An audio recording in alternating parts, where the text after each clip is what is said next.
I'm looking at this and I don't know if you can see me and I don't know what I'm looking at.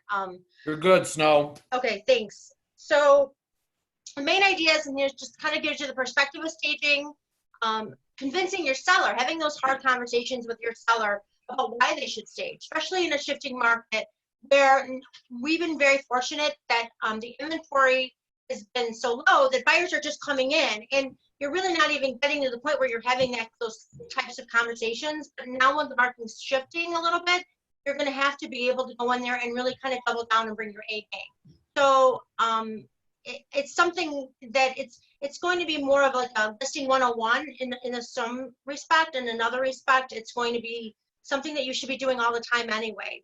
These are like checklists that you should be doing no matter what. When you're listing the house from start to finish, and a lot of them are maintenance things, and you would think that that would be something that would be common sense, but you know sometimes it's not. And when we tell you guys to go in there and we go in, we do our listing appointments, we're always really good listeners, but we also should be really good observers too.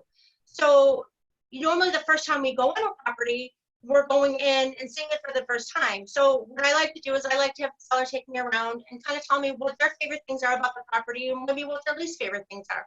But in that meantime, where I'm getting information from them, I'm also asking them, hey, you know, thinking in my head, I'm looking at things and how they live in the property. And that's from the very front of the house to the very back of the house. And we all live with different things in our house, myself included, where you walk in your house and there's shoes in the front laying by the foyer. And, you know, maybe you didn't pick up the snow shovel from the winter on your front porch and it's still laying around. Just little things that, you know, if it's not broke, you're not going to fix it kind of things. So it's that extra set of eyes when you're fine tuning it is really, really extremely important. I think it's like anything else. I call it like your Sunday best. So if you were having Christmas dinner or you're inviting your in-laws or somebody over for the first time, you would want you put out a certain echelon of things. You wouldn't go to a job interview in your t-shirt and your jeans. You'd go to a job interview well kept, maintained, and ready to, you know, to do that. So that's the other thing that's really important here too, is that extra set of eyes. I like having people look at me. This is really hard because I'm looking at the seller strategy thing. Okay, so let's look at, I'm sorry? Staring at you. Yeah, you know what it is? It's because I'm staring at the screen and saying that the seller strategies, it's easier when I can see all your faces. Yeah. And it won't let me change that. So anyway, that's not your problem, that's my problem. So anyway, so when you evaluate the house, what are the first things that you do? You drive up and you go outside and you look around. You look at the landscaping. You look at the grass, the mulch, the bushes that might be hiding the beautiful house between. You look in the yard, you look at the side yard, you look at the concrete, you look at the chip, there's anything that needs to be painted, you look at the windows, are they dirty? You look at that from the street view, and then you make your notes from there. The first thing you do is when you go in the foyer, you walk in, you look at the house, what do you see? You see shoes, you see coats, you see things that are laying around. Maybe you go in the living room, and then you see that there's tons of furniture, and then you go in the kitchen, and you see that, you know, there's stuff all over the counters, and you're trying to have a conversation with them to go to the next thing, and you go to the bedroom, and you're saying, wow, you know, there's so much stuff in here. So we're all concerned about getting that listing, getting it signed, but now we have to have hard conversations with our sellers about how they live, and that's difficult. We call them come to Jesus conversations and coaching group, and there's a tactful and a respectful way to do it because you're the other set of eyes, and those conversations can be very difficult. And as long as you do it in a kind, a firm way, to get them to their bottom line. And that's really what the focus is here. It's not to tell anybody that, you know, that they're not doing something correctly or they have poor taste or anything like that. It's more just to direct them in a manner where they can see it through a buyer's eyes. And that's really what you're hoping for them to do here, is because that's what you're doing. When you walk through your house, you're looking at it through a buyer's eyes. You have 15 minutes with a buyer. An average showing is 10 to 15 minutes. A buyer makes a decision within 15 to 30 seconds by looking at a home. Buyers normally drive by a house first to see what the outdoor maintenance looks like and what's around it. And now we're in such a visual age that if those things are not top notch, they're not even gonna consider you, no matter how wonderful that house is. So of course there's negative things about a house, but what you're trying to do is like you're trying to accentuate the positives, and that's what staging is. Staging is accentuating the positive, the things that that maybe the seller takes for granted. Maybe it's the arch, maybe it's the built-ins, maybe it's the crown molding, or the beautiful hardwood floors that he has carpet covering. It could be a ton of different things, but you have to double down and look at those and from a buyer's eyes and a buyer's perspective to get it to that point. And that's really what it is. I'm not saying that you need to go in there and become an interior designer, because that's not going to happen. But you all know how to maintain, clean up your areas and have some kind of a balance. And that's really what staging really comes down to. So, like I said, you walk in your house and your bookshelves might be full of books, but if you empty those books out and you kind of stagger things around and you do it in a different way, it brings a whole nother level to that seller, and also to the way it photographs. And that's the name of the game now, is everything's got to be, it's got to be fluent and it's got to be balanced. I'm trying not to lose you here. So when you say balance, Snow, what do you mean? I mean, so like when you go into have you ever gone into like a living room where they have so many, maybe like 2 couches and 2 chairs and then like 3 tables and there's stuff all over the walls. Yeah. But all you can visualize when you go in there is all the furniture. There's just so much stuff. Yeah. So you can't get beyond that point. A buyer has to be able to feel themselves living there.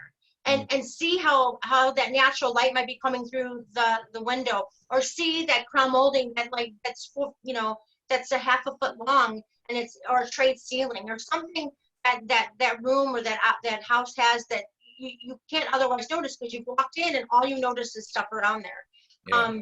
So even like balanced on walls, have you ever seen somebody put a picture up where it's really small but the wall is really large, and you keep thinking that there should be something else around it? That's all you focus on. So it's the same thing when you take a picture. When you don't clean something up, you don't notice the things, the beautiful things around it. You notice that one negative thing, and that stays in a buyer's head. Just like yourself, if you would look at something, you focus on, like say you take a picture of yourself and you don't notice things around it. Maybe you're just focused on your hair was the wrong way, or your shirt wasn't tucked in. You're not focusing on all that other stuff that you should be looking at. You're only focusing on the thing that makes it a negative connotation, and that automatically you remove that from your mind. You don't want to look at it anymore. It's the same thing when you walk into a house. That makes sense. So I like when you ask questions. It makes it easier. Okay, so what they're telling me here is staging is non-negotiable in many parts of the country. I've already told you that to me, staging is non-negotiable at all. I think that anytime you go into a house, that you should have a checklist. If you don't have a checklist, you should make one. Whether you've been in the business forever or you've only been in the business a short period of time, you need a checklist, because I think many of us that do this all the time or have been, busier than maybe a new agent or something else, just go in and just kind of do our thing, but we don't pay attention to details. I like to pay attention to details. I like to make sure that the light bulbs are clean. I like to make sure the light fixtures are cleaned and washed. I like to make sure that, that the stuff on the counter that maybe they use every day, there's cabinets for it. It needs to go in a cabinet. Your linen closet should be straightened. Things that we take for granted every day and you go in, those should be all like a fine-tooth comb. People should be able to access things.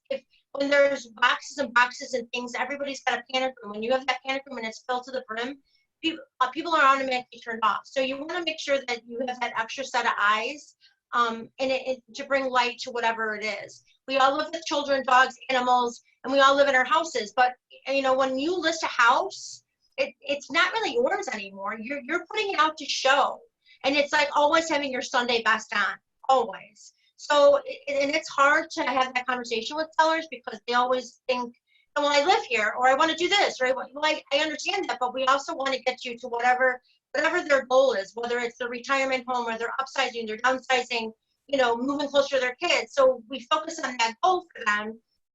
And to make that happen, they have to be able to understand that effectively for us to do our jobs correctly and get them to what they want, there's a few things that we have to do. So it's all like tactics and strategies.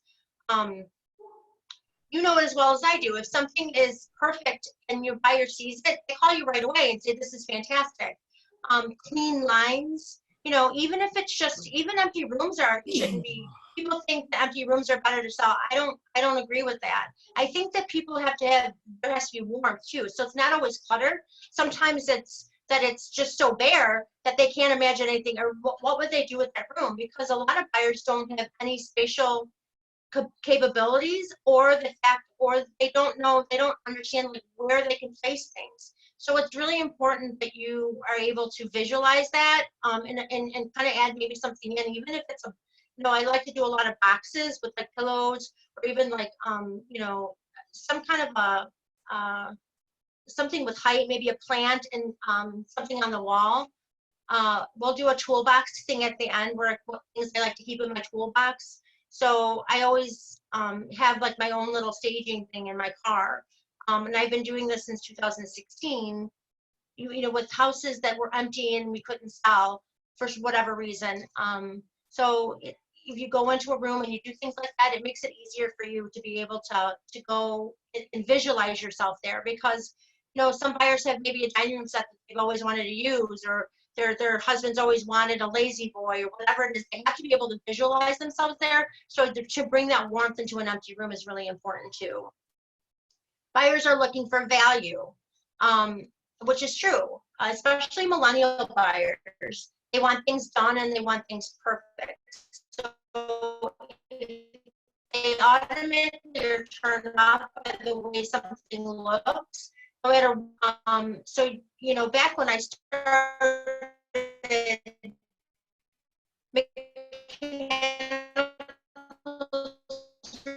really important.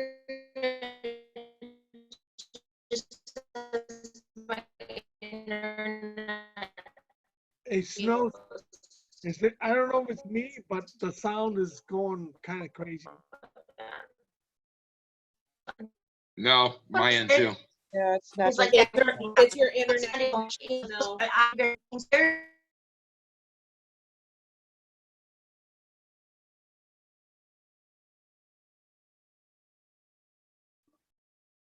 Am I back?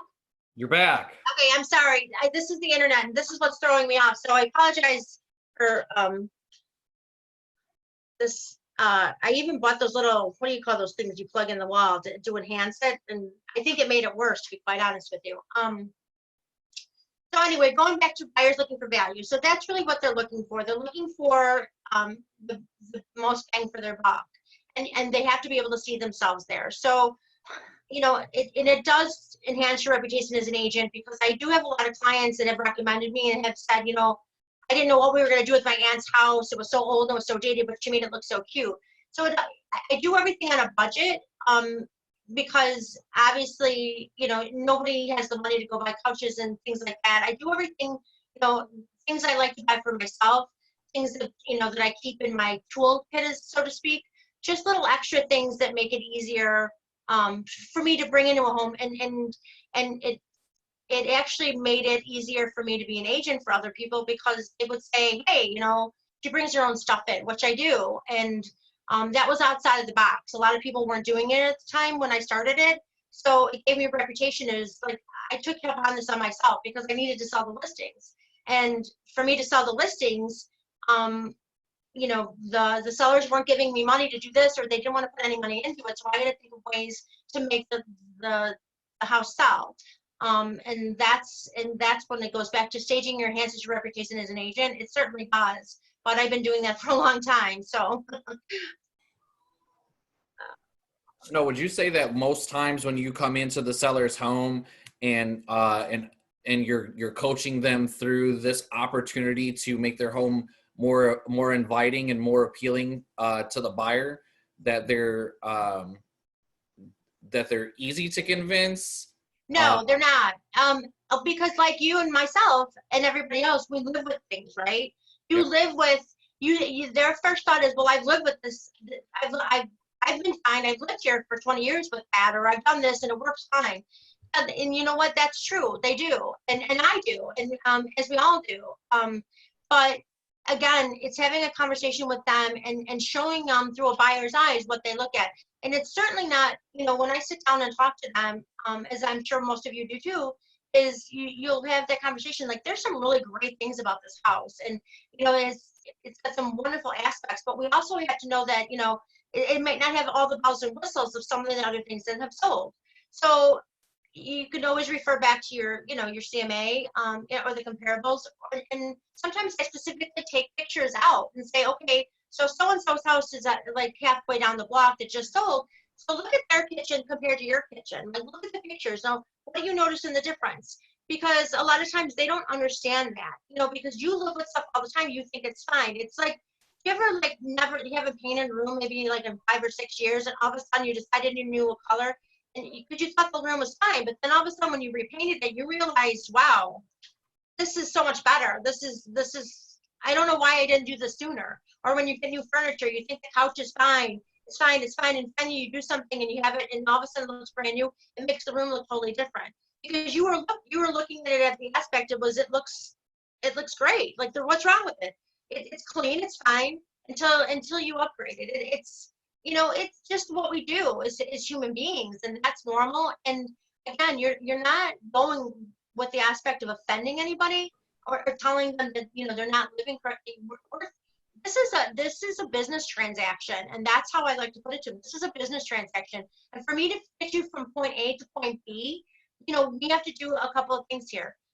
I'll make a list from start A to B, and of course, I don't think we're going to conquer any of it, because some of it's budgetary, some of it's not, and some of them they're not willing to do, and you're going to get pushback. But the other thing is that you need to have,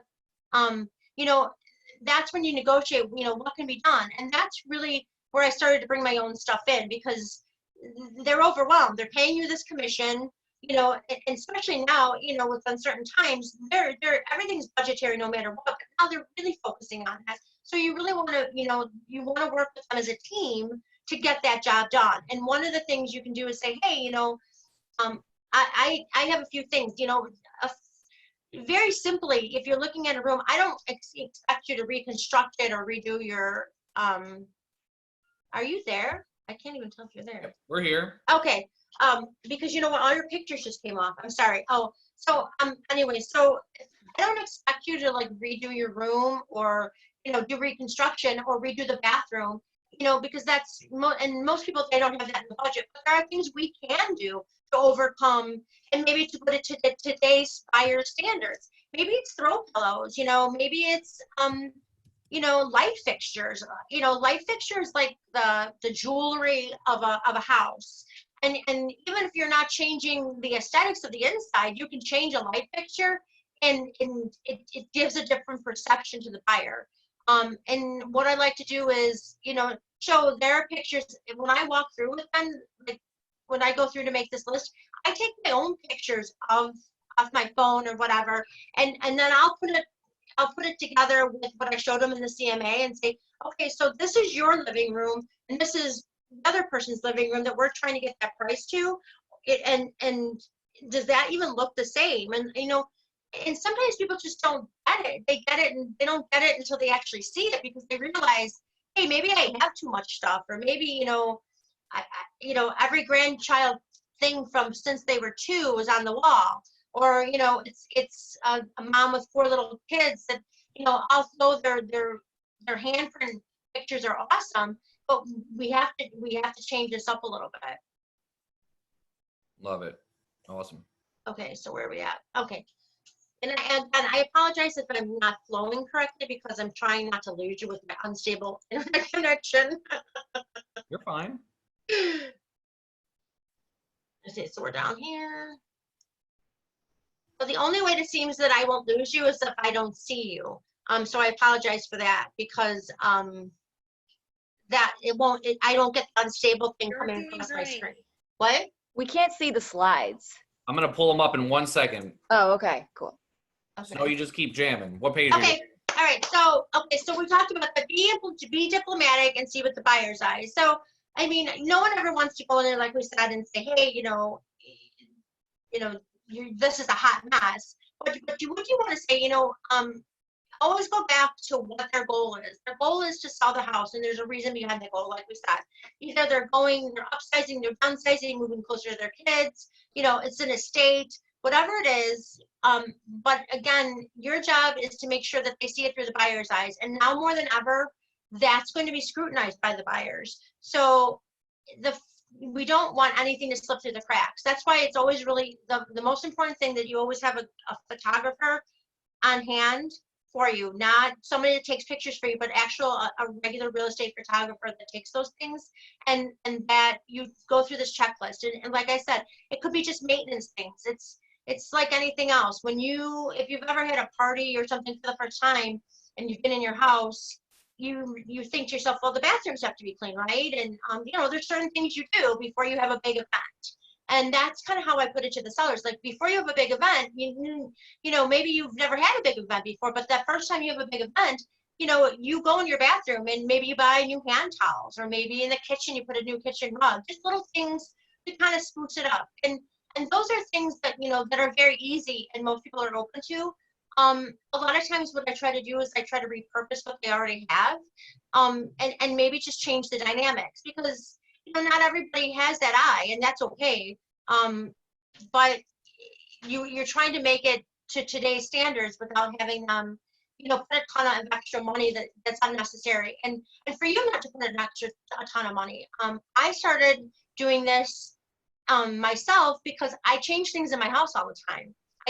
I am a home goods aholic. I'm a Marshalls-aholic. I'm a TJ Maxx-aholic. So I change from season to season, like, just little knick-knack things and wreaths, and I've had some difficult listings that I've inherited, and I decided that that I was going to bring them in, and because I could make them look better. But again, though, that's a set of eyes that you have to have, and you'd be really surprised that you could just use just very basic things, like a white set of towels makes a difference. If you have a dated bathroom, a white set of towels and a white shower curtain makes a huge difference. If it's just a dated kitchen, maybe just a bowl of green apples or red apples or lemons, something like that, just to give it a pop of color and just to draw those people in when they're looking at it visually. Snow, Yes. what kind of tips can you give to some of us that potentially don't have that eye? For example, I could look at a house and I don't know what I would do to it to make it look prettier. I mean, Well, first of all, when you go in there, we're always looking for space, right? So because that's what a buyer's looking for, is space, what they're getting for their dollar. So when you go in there, sometimes it's just maintenance strips. Maybe it's just the landscaping in the front. Maybe it's just a pot of flowers on the front porch. Just very basic things that you don't have to have any kind of a design background for that. It's just simple, neat, clean things.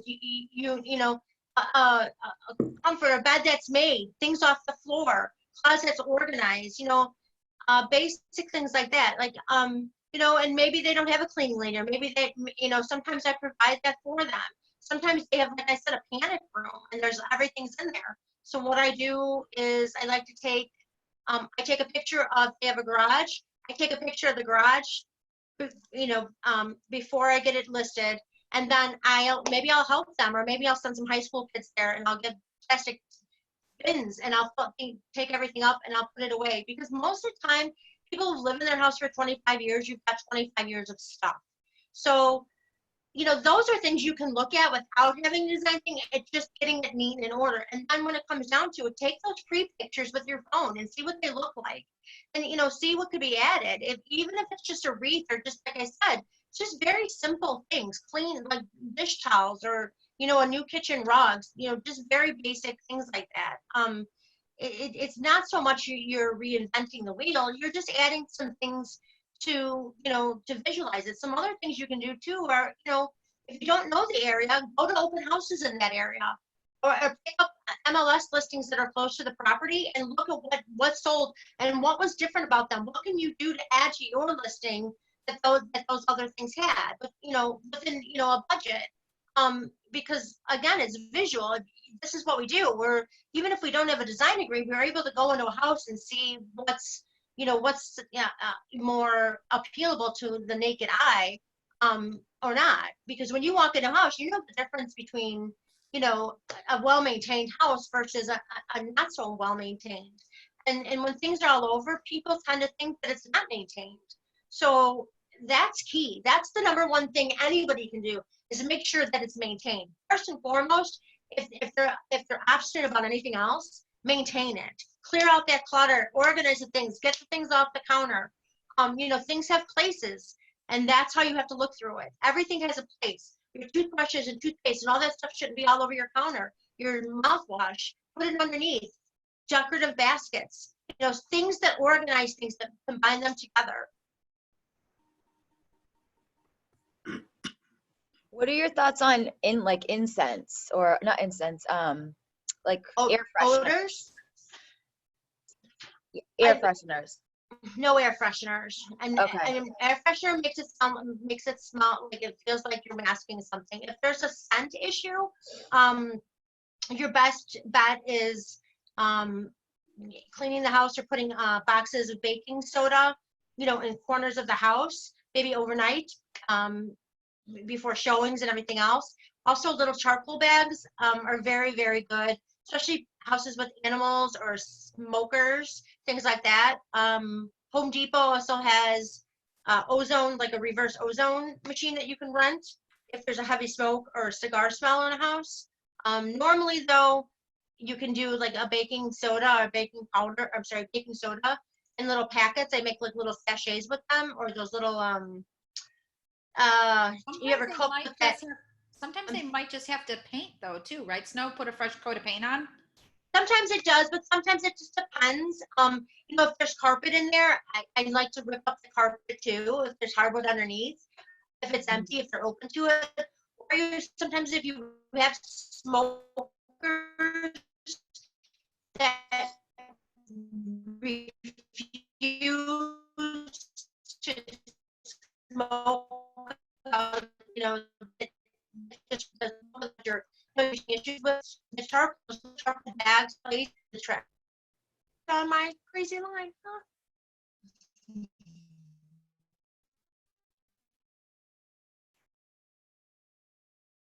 Lost you, Snow. Looks So like some of the things you can do is, so are you there? Yeah. Yes, we hear. We lost you Dropped for a out for a second. second there, yeah. I'm sorry. Hey, Snow, This just is real so quick, pretty. so I have the right, in your manual, what page are you on? I have page 18 on the screen for you. I just want to make sure we're following along with you while you describe. Page 25. 25, gotcha. Okay, thank you.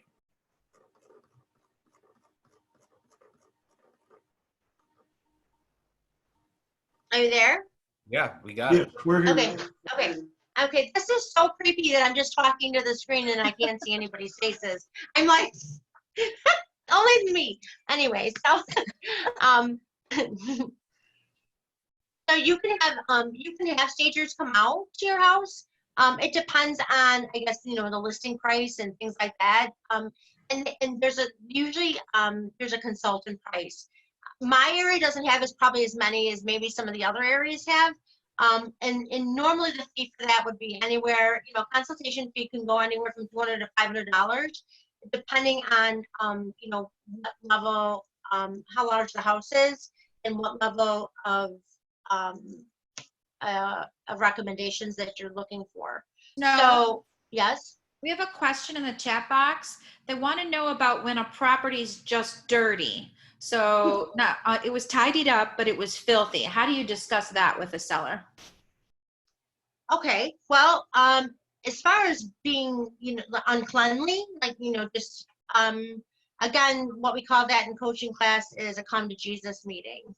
So I always try to reverse it on the other foot when I'm having a conversation with the seller is, if you and I were looking at houses and we walked into a house like this, would you, what would you think? What would your thoughts be on this? So again, I'm going back to, they might get some negative pushback, but going back to the fact that, what their goal is to sell the house, and there's always a reason behind whatever that is. So this is something that we're going to have to do for us to work as a team to get this done. And one of the things that's been coming up, and that I've noticed, and that's going to keep coming up, and throw us at the, at the end of the ladder, is the cleanliness of the house. So, I can send someone in there, and, I can, or you can have somebody that maybe that, but we should address this because it's an important factor, for us to get, to our common goal, which is to sell the house.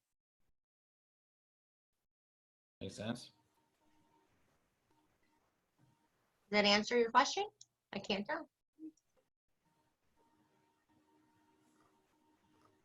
So where are we? So what page are you on right now, Snow? You're probably on page. We're going back to it. Now we're on page 29, evaluate the property. Brilliant. Perfect. Thank you. So I think we talked about this a little bit too. Actually, we talked about it a lot. So reviewing the property again. So like we talked about before, if you don't have a checklist, you should have a checklist now. If you don't, and just from start to finish. So like we talked about before. So when you're reviewing the property to go in there, you're looking at the front, the foliage, whatever the front looks like. Whenever I list a property, I bring them a wreath if they don't already have one. A wreath or a mat or something to clean up the property, because that's your first impression. So we want to make sure that, that's where we would address it from the start. Landscaping, who's going to be cutting the grass if it's a snow season? Who's going to be shoveling the snow? Things like that. Things, how often does the landscaper come, or is the neighbor boy? Are they on a schedule? Are your gutters cleaned? That's really important. Are your downspouts moved away from your home? Are they within 6 feet? So you don't get any of that seepage for basements or people that, that have homes like that. Cracked concrete. Is there a way for us to catch it? Landscaping in the yard. Are there perennials? When do they come up? If not, maybe potted flowers, something, are your railings, are they up to par? Do they need to be painted, and so on and so forth? And just like anything else, when you're walking in, and your foyer, there's shoes all over, there's a coat closet, or the coat's in the coat closet. Can you see that? Light bulbs, again, from start to finish. Go into the living room. Again, we're talking about clutter, things like that. What can we remove? What can we add? What can we repurpose? Again, people are living in their homes, but when we're selling a home, it's really not like that. It's like I said, it's your Sunday best kitchens. A lot of older people like to keep things on the counter level because they can't reach them, basically. So how can we do this to help them, to show the house in the light most popular, the best way to show the house. Maybe it's a fruit bowl, maybe it's a bowl of lemons, just something very simple, just to kind of brighten it up. Make sure the pantries, things are working. All the lights, all the things in the kitchen, the burners, everything. The fridge is cleaned, the freezer's cleaned out. Things that people need to access to look at. Even though they don't seem like they're part of staging, they really are, because it's all your visual. The second thing would be your bathrooms. Are they caulked? Are they clean? Are they mold free?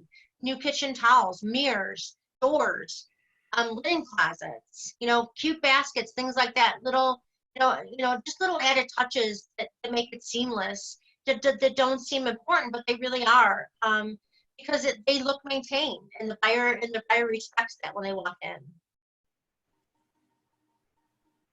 Snow, would you say that prior to showings, this is kind of piggybacking on what Danielle said, to have the seller maybe bake some cinnamon rolls or some cookies, kind of give it that home feel? Do you recommend stuff like that to your sellers, or is that outside of recommendation? I don't think I do. I think it depends on the home.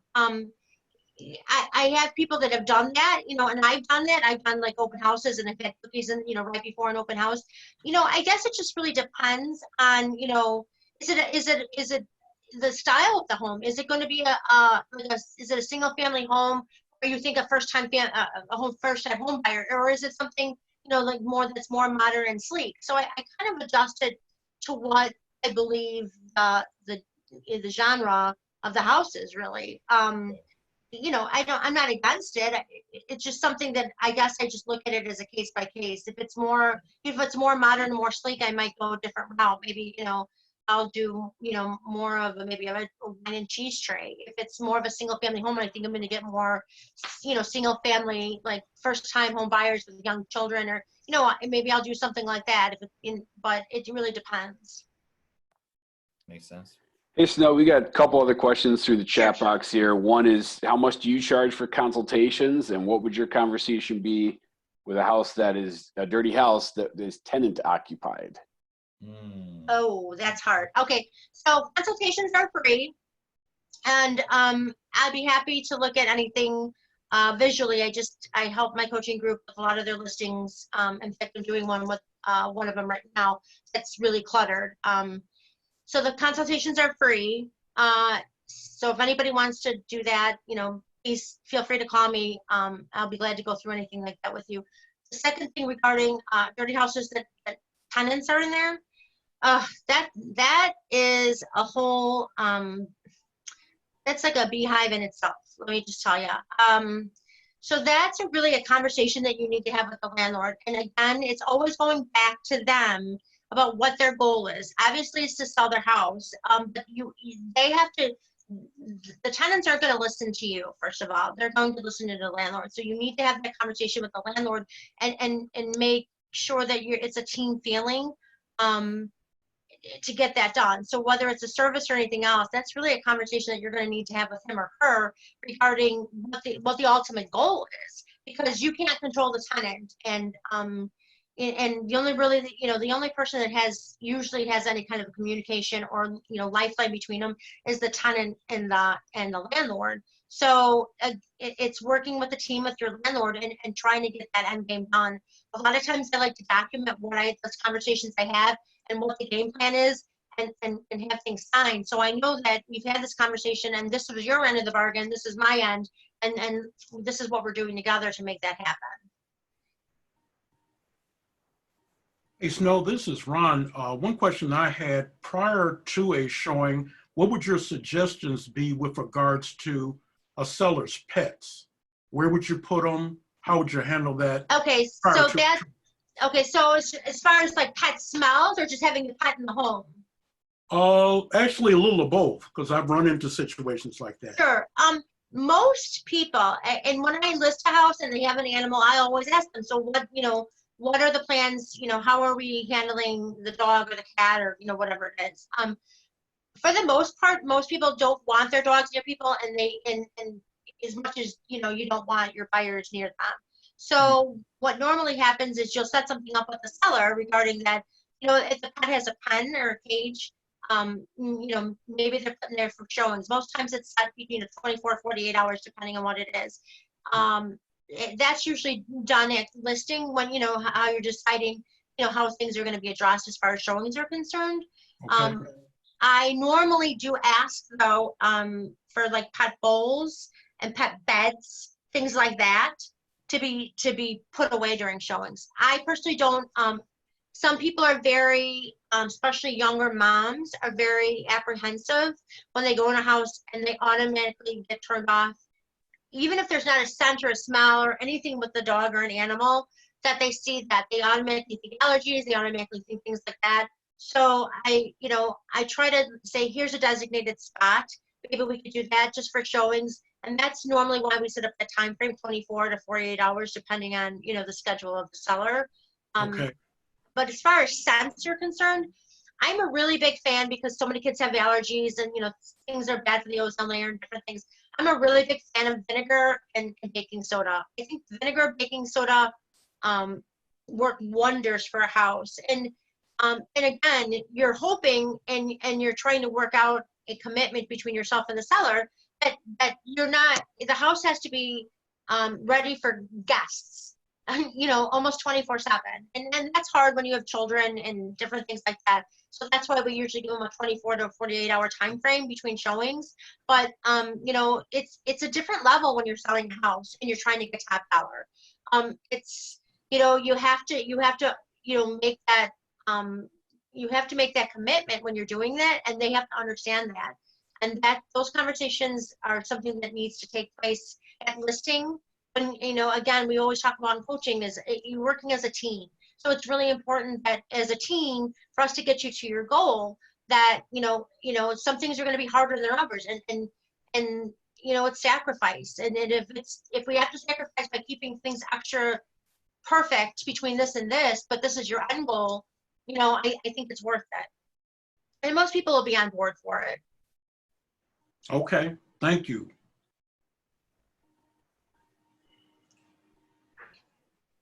Again, this is just so odd without seeing your faces. I don't know if I'm done with the question. No, in one of the previous pages, it talked about holding the seller accountable to the stuff that they're agreeing to. So when you walk us through, when you go into a house, you kind of give it the once over, you take your notes, you sit down at the kitchen table across from the seller, you're talking about value, you're talking about condition. What are some of the things that you come up in terms of holding them accountable when they're nodding their head and they're saying, yes, no, yeah, we hear what you're saying. And then it comes time for photography, or it comes time for putting it into the MLS, etc. Sure. How do you hold them accountable? Well, this is how I hold them accountable, and this we call the CYA in coaching class. So after you have that conversation and you're out of there, I always follow up with an email from the conversation that we had. So whatever that conversation is, whether I send them a copy of their listing agreement, send them the things that we have agreed to do, the things I agreed to do, the timeline that they'll be receiving them, and when the dates are. So if I'm having a photographer, we list on the 1st, and I'm having a photographer come on the 7th, I'm by this date I'll have my things done or whatever, and you have to have your things, whatever it is, by that time frame. Gotcha. So I always follow up an email and have them acknowledge the email, because you don't want them to sign every little thing, because it breeds a little friction between you and the seller when you're giving them things, and sometimes they're a little apprehensive, and you're still building trust with them. You're telling them you're going to sell them one of their biggest assets. First of all, so half the time they don't know who you are, and second of all, you're telling them, and now you're giving them a list of chores that they thought that they didn't have before. So you don't want to breathe on their necks. You give them data, you give them information, and you give them your expertise. But so I give them just to thank you so much. I appreciate you have leaving confidence in me and letting me list your property here, whatever. Through our conversation today, I wanted to give a timeline and when they should be done. Like here, you have to have this done by this date. I'm making you sign something, but here's the email just to let you know. Gotcha. That makes sense. I understand. So basically, you follow up with them in regards to always what your conversation was. Always. I follow up. Me too. Gotcha. Okay. I follow up with everything I do. I follow up with an email. Even if I said to them, so like I do all my feedback on Fridays. That's the day that I choose to do it. Good, bad, or indifferent. Right. Whether I've had showings or not, I didn't have showings. And what's happening, and I give them a market stat every Friday, no matter what, and just so they see what's going on. And so if they know when you're going to be accountable, 99% of the time they're willing to be accountable too. So you have to set up the parameters and the boundaries for them also. I'm not going to go in there and redo your house and then have you not do anything. I need things from you too. I need you to make sure that the landscaping guy's coming to cut the lawn, every week or 2 weeks. I need to make sure that, that your Uncle Joe, the electrician, is going to put those GFIs in case we get an FHA buyer. So I hold them accountable too. And I think they're better off too when they have a little list, because it's overwhelming. There's so much stuff and they have so many questions. It's something for them to refer back to too. That makes sense. Okay, so I'm back to my unstable line. I feel like I'm unstable. Anyway, so we talked about this. So these are overall considerations. The basic thing that we want to talk about is like going back to you, Bello's question is like somebody that doesn't have an eye. Well, you know what to declutter is. You don't really have to know anything else, but about color or scheme or balance or anything else, but you know to declutter. You know that you for yourself because we go in properties all the time. We know when we walk into things and you feel overwhelmed, or underwhelmed, I should say, too. So declutter is a very basic thing. It doesn't, it might not refer you back to staging, but it really is because a buyer can't visualize where they are if things are everywhere and they feel like they're all over their face. Cleanliness, again, you go in a hotel and you check into a hotel and it's filthy. You don't expect that, do you? You expect it to be clean when somebody walks in. And when you walk in and you have a hotel, you expect it to have clean sheets, a clean bathroom. A buyer, has no less expectations. When they walk in your house and they go to view it, they expect it to be clean. Maintenance, repair, kind of the same thing. It's fine that you have that broken screen and you've lived with it. You put duct tape to all over it somewhere, no bugs come in. But really, think about it. Do you want to walk into a house and buy a screen? Have to repair a screen and have to repair this and that. So you're putting your best foot forward. Creating an atmosphere, making things inviting. Like I said, a bowl, white towels in the bathroom. Clean kitchen towels, clean living spaces. Closets cleaned. Not tons of stuff on the wall. Maybe take more personal things down. Some flowers, things that are maintained. I once had a client that had like a whole bay window and it was just plants everywhere. The plants were beautiful, but I couldn't see the beautiful bay window. So we made arrangements to move some of the plants around the house and left maybe one plant there. So you're creating an atmosphere so the buyer you don't want the buyer just to focus on their stuff. You want the buyer to be able to focus on their stuff, themselves living there. They don't want to focus on how you live there. They want to focus on how they would live there. Okay. What page are you on, Snow? Oh, I'm on page 33, right? Yeah, page 33, All right, slide 29. oh, you got it. You got it? Yeah, implementation. So we talked about this in the beginning. So Gary Keller says one of the key skills of successful real estate agent is mastering the basics of how homes should be presented and staged properly. Well, Gary Keller is 100% correct. Whether in a shifting market or whether it's not, a home should always be presented and staged properly. Even if, from like I said, the light bulbs to, the maintenance inside. So why don't we take like a 10-minute break and then we'll come back at 2 o'clock. All right, cool. Okay. Sounds good. All right, thank you. Thanks, Snow. Thank you, Bye. Snow. Be back at 1. 2. Back at 2.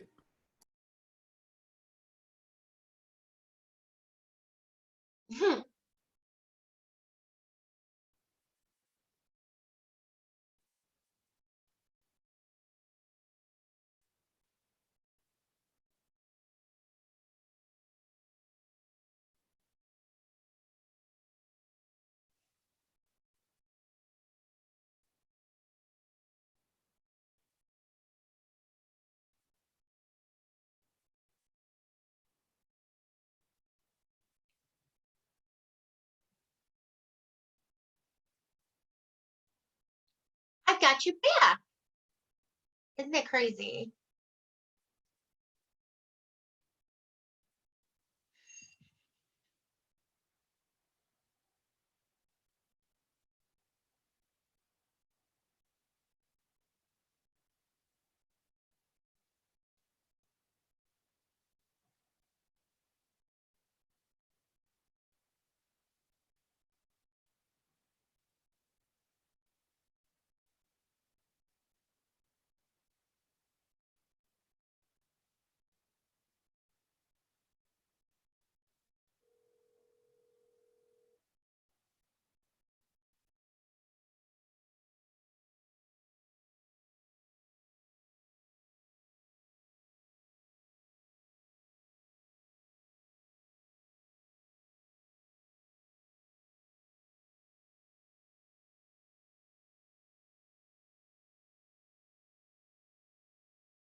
Here I go.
No, we can't hear you if you're talking, so just so you know.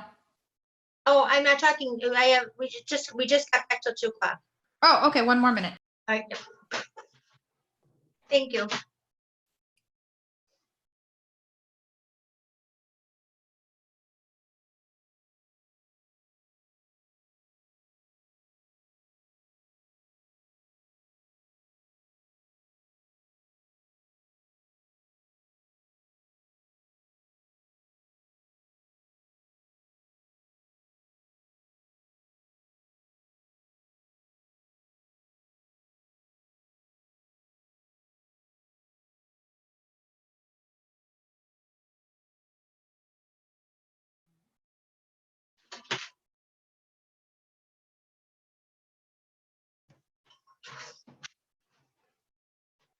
Okay, guys.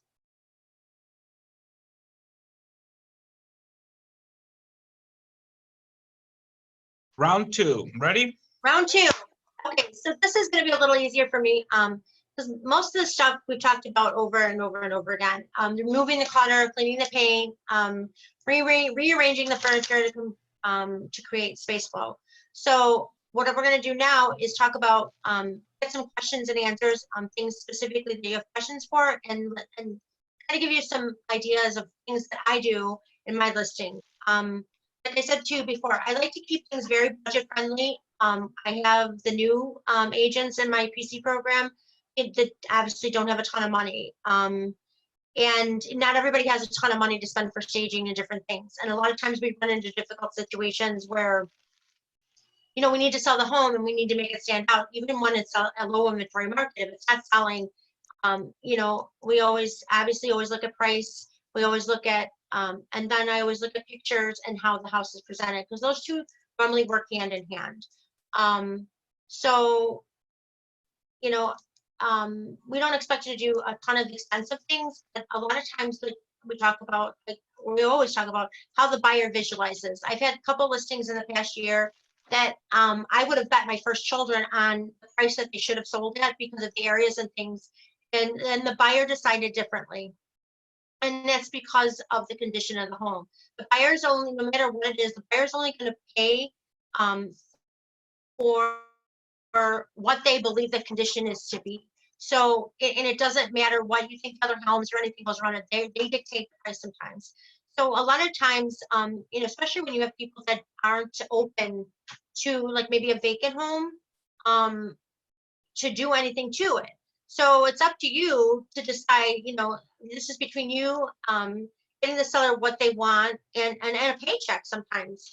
So what I came up with, was especially in small spaces, is that they weren't willing to remodel the house or do things to it. So I go through a ton of websites. I go through not just Pinterest, but House and all kinds of you know, rehab HGTV websites, and I like to see different spatial uses. especially for small spaces, wider spaces, hard spaces to fill. And one of the things I started doing is I have a thing for old frames, different colors, different things. And I had a very small house, the bedrooms, and the house was great everywhere else, but the bedrooms were so small. And, you can't, there's just things you can't overcome. Size is one of them. So I found a picture with like Murphy beds and different things like that. And what I did was I blew it up. And then I blew it up and I kept thinking I could do this in this room. Like, I could do this. So what I basically was telling myself was the buyer can't visualize that. And you can't count on the showing agent to know that, because we talked about this on, that not everybody has that eye or has that thought process. So you have to put that perspective in that buyer's in the buyer's mind. So what I did was I took the pictures and I blew them up. I blew them up at the office, and I put them in frames, and I put them on easels all through the house, and I wrote different captions on them. It said like, imagine, or this could be you, or very, and I budgeted it out. So for the Murphy's bed and something else, it was like $300 to $400. I don't remember exactly what it was, but and I got tons of feedback on it from people, from other agents saying that was totally out of the box and that was unbelievable. And my buyer loved it because I would have never thought to use that space. And that's just something that I do, but that's what I say. So when you go in there, there's so many different things that you can do that don't cost a ton of money, but stand out to your sellers. My sellers were grateful, and I got a lot of, I've got a lot of buzz around different agents saying, that they couldn't believe that I did something like that. So again, staging doesn't always have to be like a huge, where are you? Waldo, did you just change my screen? No, I was sharing the thing. That's why. Oh, okay. Sorry. I'm like, wait a minute. Now it's showing its own stuff. So again, I keep a tote box of different things. So when you might not want to go out and buy a ton of stuff. So when you're changing lamps or towels or kitchen rugs or whatever it is, I keep like a tote box in my garage of different things. Now I've gotten to the point where I think my husband's ready to kill me because I have tons of stuff in there. But it's just something for you to consider when you're going in there, when you're sitting down with your sellers and they ask you what makes you different. This is one of the things that's going to make you different.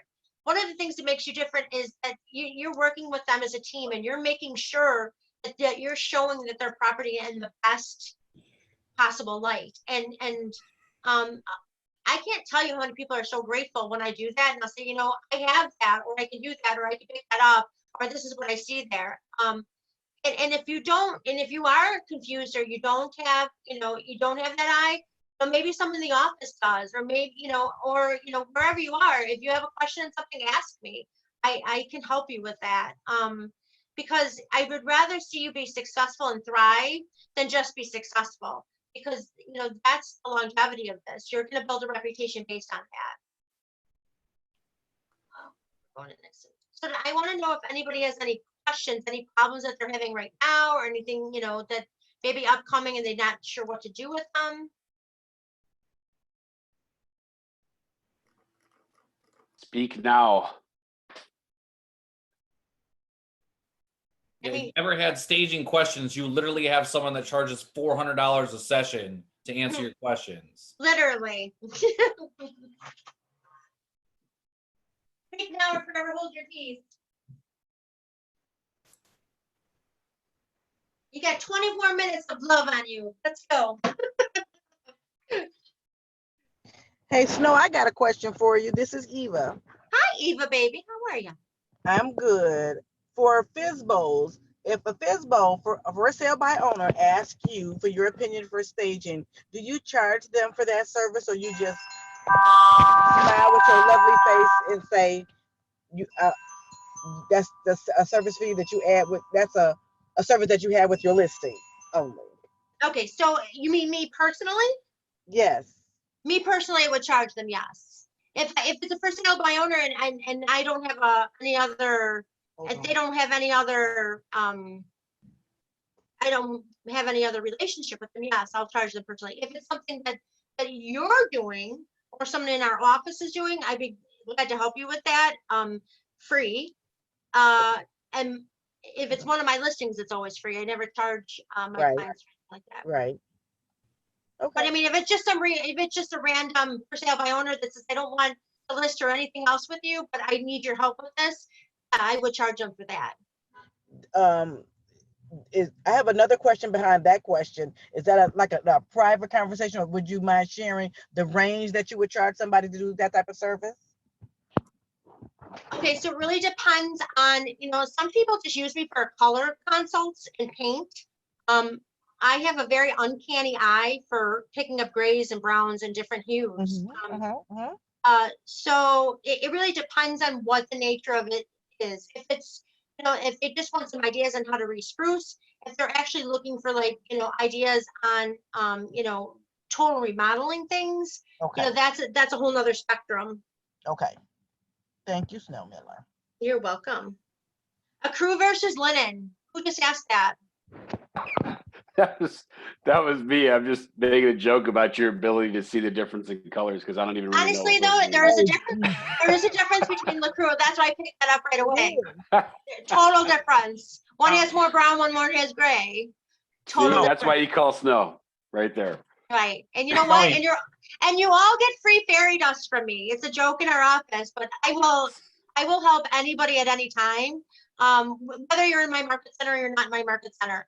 I don't know everything, but I'm confident enough in this that I can change the look of something on a very minimum budget, or at least give you the guidance on what to do and how to move things around. I do it with my coaching group all the time, and honestly, it's something that brings me joy, and I love to do it. So reach out if if anybody has any questions with that. Hey, Snow. Yes. To piggyback on Eva's question on the FISBOs, do you believe that somebody like Eva is talking to a FISBO and charges for a consultation or to stage or color scheme?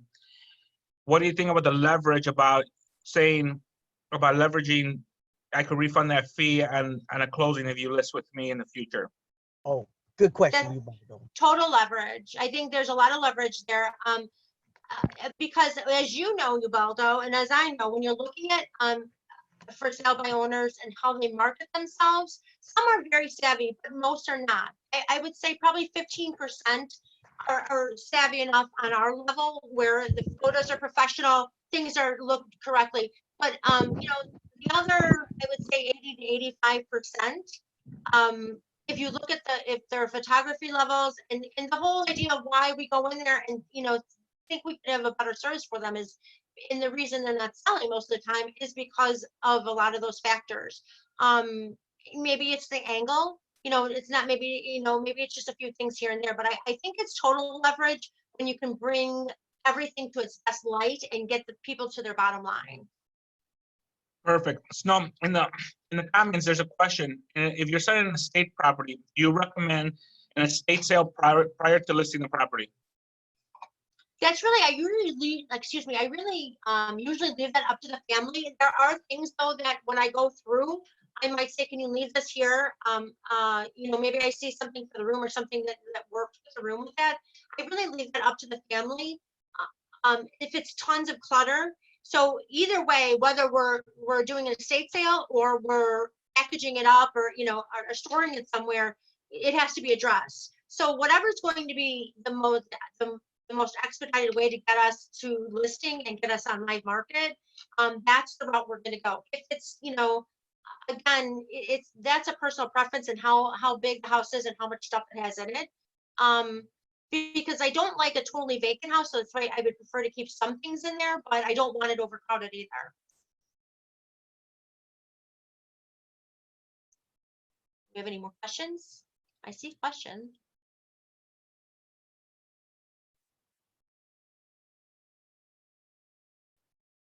Okay, I'm trying to read the questions. Here we go. Okay. So basically what they're saying is, I mean, the most important thing you need to know when you go in there is it's just another factor for you to have when you sit down and talk to your sellers.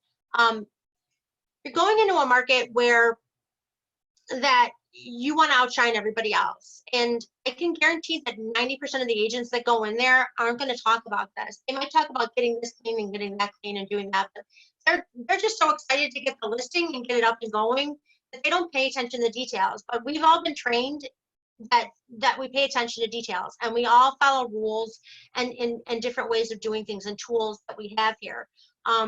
So it's just beneficial to you to go in there and have that same set of eyes.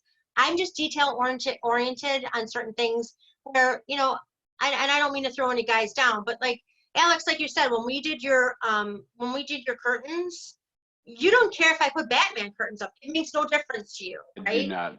Yep. But that's the whole thing is, but I see it as different. I'm looking at it as the perspective. People are coming in. You're recruiting people aesthetically with the walls, with the pictures, the colors, the things that have been. It makes a difference, and you're going to go through there not always with a listing perspective, but you're going in there with a buyer set of eyes. And again, if you don't know your market, then in the market that you're going to see the listing in, look at houses around there. Go to the open houses and see what's selling. Take your top 5 houses that have sold at highest price point and see what they had versus the house you're listing. And we all should be doing that. Every one of us should be doing that because we need to make sure that that we're at the top of our game and we're ahead of everybody else. What would you say are your best practices for staging an empty home if you can't afford virtual staging? Okay, so your best practices for staging an empty home if you can't afford virtual staging is start your own YouTube channel, do a Facebook Live. Again, like I said with these, I take a lot of these like frames like this, and I take things about the house that I think I can find a room that matches the room and the measurements, and I blow them up and I put in there, and I put them on easels and I throw them all over, and then I talk about it as I walk through the house. And it gives a different perspective of what you have. So it's kind of like a before and after, and I've gotten a lot of great response for it. In fact, I've had other agents from other companies call, you know, requesting how I did it and what I did it. So right now, the most budget-friendly things we're telling, especially in coaching, is those Facebook Lives and your YouTube channel, and you know, things like that. If you can't afford the virtual staging, just a little color of top, just a little thing in an empty room, something like that, and with those videos and things like that, it makes a huge difference. Do I leave the home? Do we leave them? Meaning the stuff that I have. I always leave my staging stuff there. I mark it with like a Sharpie in the back.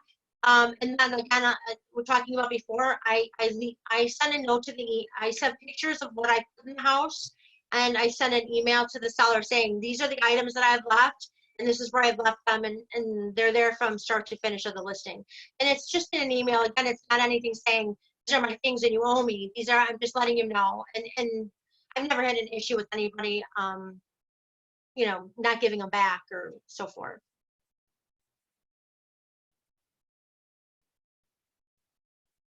Okay, Robin, thank you. Okay.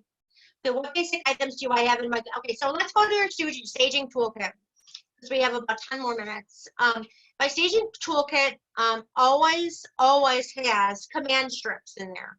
Command strips, Mr. Eraser by, what's the magic guy, the little white sponges. Magic Erase. Yeah, Magic Eraser. Mr. Clean. Yeah, Mr. Green. I always have, again, I collect frames. So when I break glass or something in a frame, I keep these frames. I keep them in a garage. I spray paint them different colors all the time. I also do this.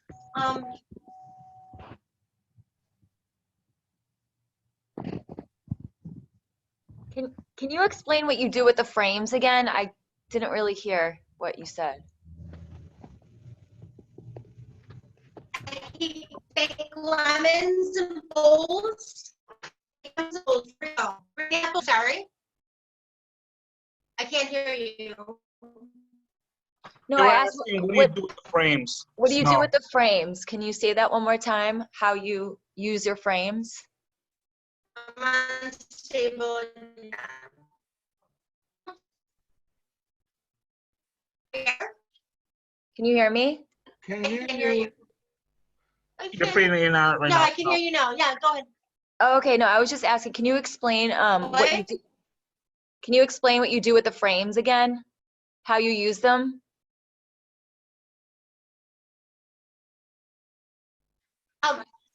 Okay, so let's say you have a house that it's an empty house and it's a very small room.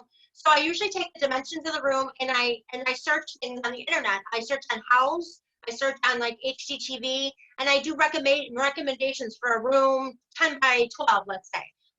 The best, best storage solutions, best bedroom solutions, like whatever room I'm deciding on, and I'll find something that fits that size, and I'll blow it up, and then I laminate it, and then what I usually do is I put them in different size frames.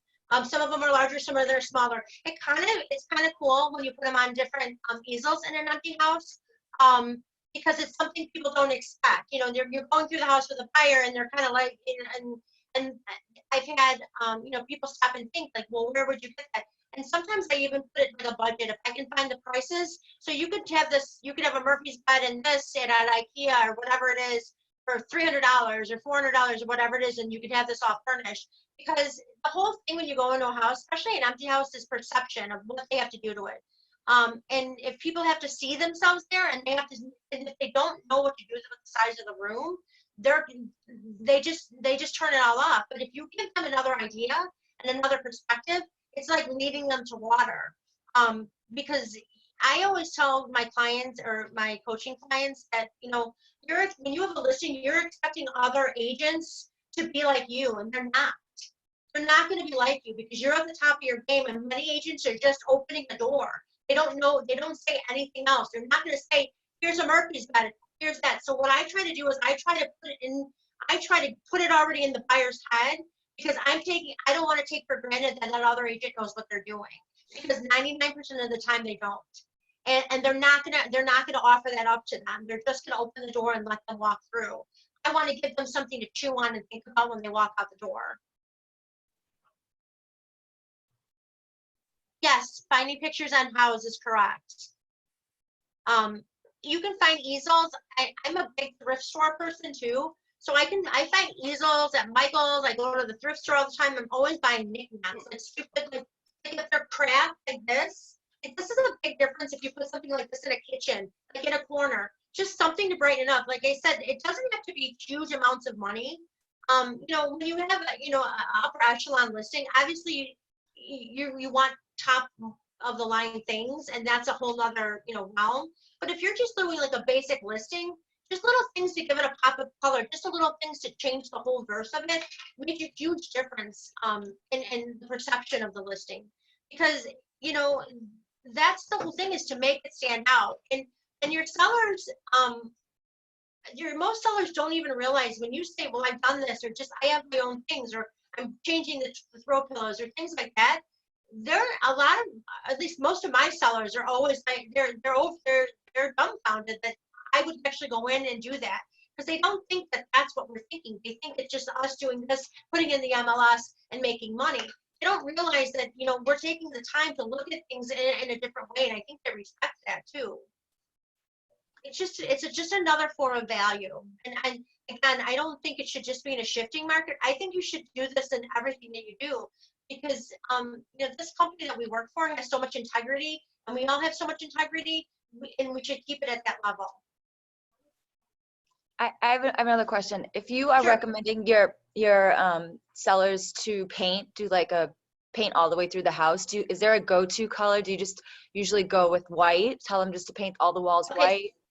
I don't like white as a whole, and as well as I do. So gray is such a big color. I don't know where you're from, but so California, here, there's a lot. okay. Yeah. So it's gray, Southern like still like a really popular color. I mean, is that what you're seeing? White, I see a lot of white. Okay, so like say you like it's a very clean line. Is that Clean lines, yeah. Okay. So you know what? I guess what I'd like to look at is the window and exposure, how much sunlight, because some white can look yellow with different forms of light. So I think depending on that, you would be able, like Alex said, like maybe in a crew or a linen, something that would wherever the tone is from wherever the sunlight is. Because if you have tons of windows, you might not want something so bright because you don't want any yellow. Yellow makes something look old. And, Right. and depending on how, so it would have to really, it would really have to be what exposure you have and how much, if you have a white that you go to, I don't normally go to a white. What I do here is, because gray is still such a popular color, even though it's so redundant, just take a looking at it, we're starting to see a lot of blush, but can be a lot of brown or gray. So again, but that you have to be really careful of too, because of the light, how the light comes in. It could look too brown, and sometimes it looks too pink. So it just, I always look for window exposure and natural light first before I decide. Yeah. Okay. Thank you. Sure. Thank you for asking. Anybody else? This is easier because it's not so scripted. I mean, this is my jam. So Snow, yeah, baby doll. this is Eva again. Yes. Do you recommend taking a staging course or something just through the like MRED or some sort of staging course to help us in our business? So I've asked Colleen about this before too, and here's the deal: if you're not going to use it, if you're just taking it to know colors and space and things like that, I think you'd probably be better off just to go and do your own research. And again, I think it's really just about look at like your higher end listings and things, and go on staging websites and look how things are balanced and take that from that. We all, no matter what you guys say, we're all visual people. Sell real estate, we have to be visual people, because between inspections and listings and buyers, everything we do is visual. What you're doing it now is you're fine tuning it, and if it's not your wheelhouse, it's not your wheelhouse. But to that extent, as far as staging is concerned, but we all know balance and cleanliness. And if you can balance things in a room and know that things are clean and organized, if that's your basic, that's your basic. But that's going to help too. Hey, Snow, to Eva's question, I mean, isn't it not kind of like a psychology type of thing, where you're looking to what turns people on and it could be. It could be, absolutely. When people see dark colors in a room, younger buyers automatically think that something's old. That's why sometimes we go to very basic fixes. Even if it's the older cabinets, I might say, why don't we just change the handles? If they don't want to paint the cabinets, and a lot of them, aren't for that expensive remodel, let's just change the handle. So you have to assess each situation and your market. California's market's going to be different than Illinois' market, and even parts of Indiana. So you have to assess your market and decide what are your top selling things there? What are the top selling features? What are people looking for there? Color schemes, aesthetics, lines. So that's all going to be different. So it's not always going to be the same across the board.